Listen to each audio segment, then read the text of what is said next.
ஆண்டவரும் இரட்சகரும் ஆகிய இயேசு கிறிஸ்துவின் நாமத்தில் வாழ்த்துக்கள். இந்த நாளிலும் லேவியராகவும் 9வது அதிகாரத்தை நாம் தியானிக்கலாம். இந்த பகுதியிலே ஆரோன் செலுத்திய பலிகள் தனக்காகவும் தன்னுடைய குமாரர்களுக்காகவும் ஜனங்களுக்காகவும் அவன் செலுத்திய பலிகளை குறித்த காரியங்களை குறித்து பார்க்கிறோம்.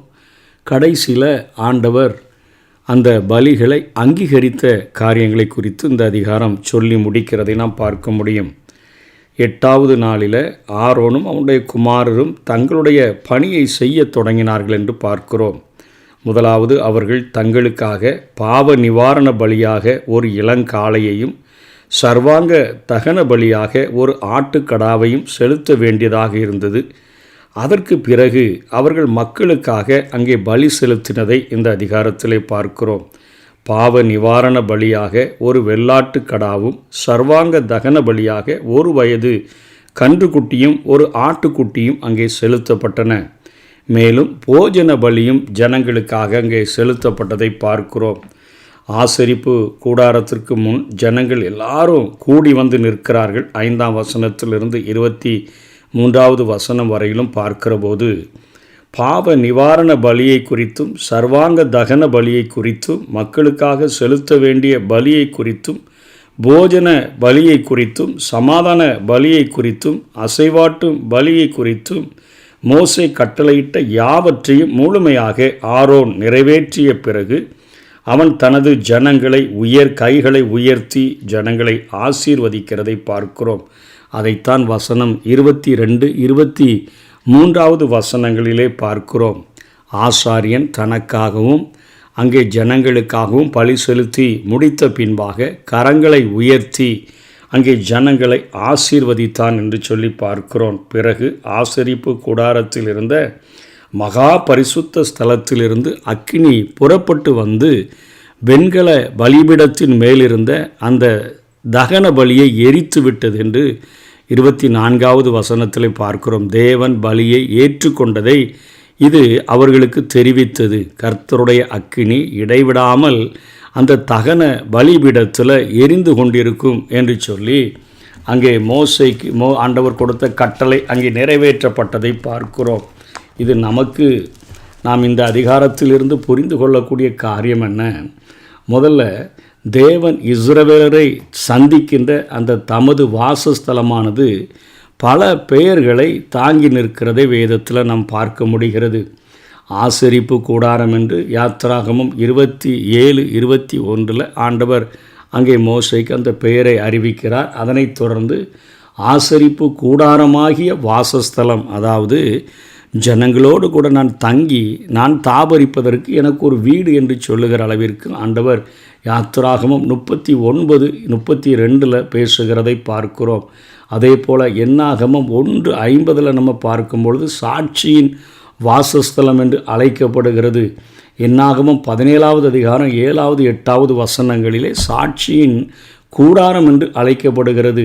யோசுவா 22:19 கர்த்தருடைய வாசஸ்தலம் என்று அழைக்கப்படுகிறது. எபிரே ஆக்கியோன் அதை எடுத்து எழுதுகிற பொழுது 9வது அதிகாரம் 1வது வசனத்தில் பூமிக்குரிய பரிசுத்த ஸ்தலம் என்று அவர் எழுதுகிறதை பார்க்கிறோம்.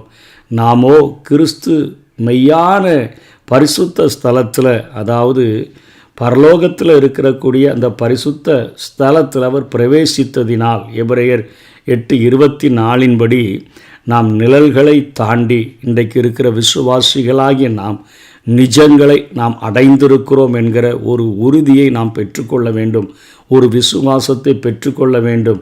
எனவே கிருபாசனத்தண்டை வரை நாம் சென்று அவரிடம் சேருகிறதற்கு நமக்கு இனி எந்த ஒரு தடையும் இல்லை என்பதைத்தான் எபிரே ஆக்கியோன் நமக்கு மீண்டும் மீண்டுமாக அவர் சொல்லிக் கொடுக்க விரும்புகிறார். எபிரேயரில் 4வது அதிகாரம் 16வது வசனத்தில் பார்க்கும் பொழுது ஆதலால் நாம் இரக்கத்தை பெறவும் ஏற்ற சமயத்தில் சகாயம் செய்யும் கிருபையை அடையவும் தைரியமாய் கிருபாசன தண்டையிலே சேரக்கடவும். இன்றைக்கு மெய்யான கூடாரத்தில் பிரவேசித்து மகா பரிசுத்த ஸ்தலத்தில் தன்னுடைய சொந்த இரத்தத்தை கைகளிலே ஏந்தினவராக இயேசு கிறிஸ்து அவர் சென்றபடினால நாமும் ஏற்ற சமயத்தில் சகாயம் செய்யும் கிருபையை அடையும்படிக்காக அவரிடத்தில் சேருகிற ஒரு மிகப்பெரிய ஸ்லாக்கியத்தை நாம் பெற்றிருக்கிறோம். அதைத் தொடர்ந்து இங்கே அக்கினியினுடைய ஒரு ஆசீர்வாதத்தையும் பார்க்கிறோம். 24வது வசனத்தில், அன்றியும் கர்த்தருடைய சந்நிதியிலிருந்து அக்கினி புறப்பட்டு பலிபிடத்தின் மேல் இருந்த சர்வாங்க தகன பலியையும் கொழுப்பையும் எரித்து விட்டது. ஜனங்கள் எல்லாரும் அதை கண்டபோது ஆரவாரித்து முகங்குப்புற விழுந்தார்கள் என்று பார்க்கிறோம். அதாவது பரலோக அக்கினி, உன்னத அக்கினி அந்த பலிபீடத்தை சந்தித்தது. இஸ்ரவேல் மக்களுக்கு அவர்கள் ஆண்டவரிடத்தில் தங்களை அர்ப்பணித்ததற்கான ஒரு உண்மையாய் அர்ப்பணித்ததற்கான ஒரு அங்கீகாரத்தை அது வழங்கக்கூடியதாக இருந்தது. திடீர்னு பார்த்தா மகா பரிசுத்த ஸ்தலத்திலிருந்து அக்கினி புறப்பட்டு வந்து அங்கே பலிபீடத்தில் இருக்கக்கூடிய பலிகளை அவைகள் அப்படியே தகனிக்கிறதை, அது வந்து சர்வாங்க தகன பலியையும் கொழுப்பையும் எரித்து விடுகிறதை பார்க்கிறோம். இதனை அவர்கள் பார்த்த பொழுது ஜனங்களுடைய எல்லா காரியங்களுக்கும் மிஞ்சி தேவனே அந்த காரியத்தை அங்கீகரிக்கிறதை அவர்கள் பார்க்கிறார்கள். அக்கினியினால் தமது அங்கீகாரத்தை தேவன் அங்கே வழங்குகிறதை பார்க்கிறோம். அக்கினி பலிபிடத்தில் இறங்கிய போது அந்த இஸ்ரவேலருக்கு அவ்வளோ ஆறுதல். தேவன் எங்களுடைய இந்த ஆராதனை முறைமைகளை எத்தனையாய் அங்கீகரித்திருக்கிறார் என்று சொன்னேன். ஆனால் நாதாபு, அபியூ, இந்த ஆரோனுடைய குமாரர்கள் அடுத்த அதிகாரத்தில் அவர்கள் அந்நிய அக்கினியை கொண்டு வந்தபோது அந்த அக்கினி அவர்கள் அப்படிப்பட்ட காரியங்களை செய்தபோது அங்கே தேவனுடைய அக்கினி இறங்கினது. அது அவர்களை கர்த்தருடைய சந்நிதியில் அவர்கள் செத்தார்கள் என்று பார்க்கிறோம். 2ஆம் வசனத்தில் பார்க்கும்போது அக்கினி கர்த்தருடைய சந்நிதியிலிருந்து புறப்பட்டு அவர்களை பட்சித்தது. அவர்கள் கர்த்தருடைய சந்நிதியில் செத்தார்கள் என்று பார்க்கிறோம். இதில் நம்ம தெரிந்து கொள்ள வேண்டிய காரியம் என்ன? ஆண்டவர் பலிகளை அங்கீகரிப்பதற்கு தன்னுடைய பலிபிடத்தின் மேலே கர்த்தருடைய சந்நிதியிலிருந்து மகா பரிசுத்த ஸ்தலத்திலிருந்து அக்கினியை புறப்பட செய்தாரே.